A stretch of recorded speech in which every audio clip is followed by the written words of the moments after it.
Hello everyone.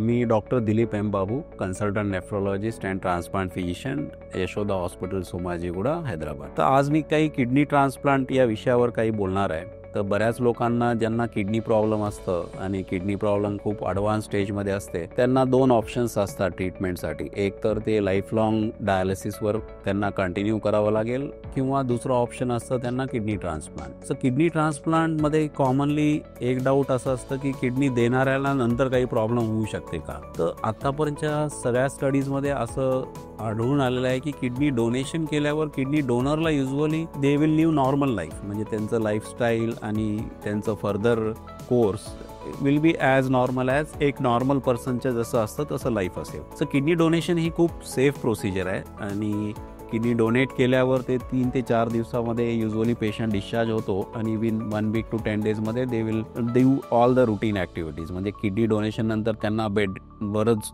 आराम करावा लागेल किंवा त्यांना काही गोळ्या औषधं द्यावं लागतील असं काही नाही आहे. सो किडनी डोनेशन झाल्यावर सुद्धा जे लोक किडनी देतात ते नॉर्मल त्यांचं आयुष्य आणि त्यांचं नॉर्मल फूड आणि नॉर्मल वर्क ते करू शकतात. दुसरी एक गोष्ट आहे की किडनी रेसिपियंट, म्हणजे ज्या माणसामध्ये किडनी बसवलेली आहे त्या पेशंटनी ट्रान्सप्लांट झाल्यावर काय प्रिकॉशन्स घ्यायला पाहिजे. तर युजली हे किडनी ट्रान्सप्लांट झाल्यावर हे पेशंट्स आपल्याला रेग्युलर त्यांना इम्युनोसप्रेशन मेडिकेशन्स घ्यावे लागतात.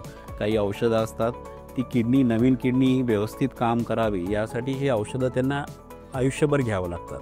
तर बरेच लोकांना असं वाटतं की एकदा किडनी ट्रान्सप्लांट झालं तर आम्हाला कोणत्या औषधाची गरज नाही. तसं नाही असतं.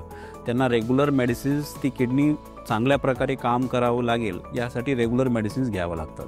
प्लस त्यांना रुटीन चेकअपसाठी यावं लागतं. आठवड्याला एकदा काही महिन्याप्रमाणे त्यांना यावं लागेल आणि नंतर काही 1 वर्षानंतर दर महिन्याला किंवा दर 2 महिन्याला चेकअपसाठी यावं लागेल.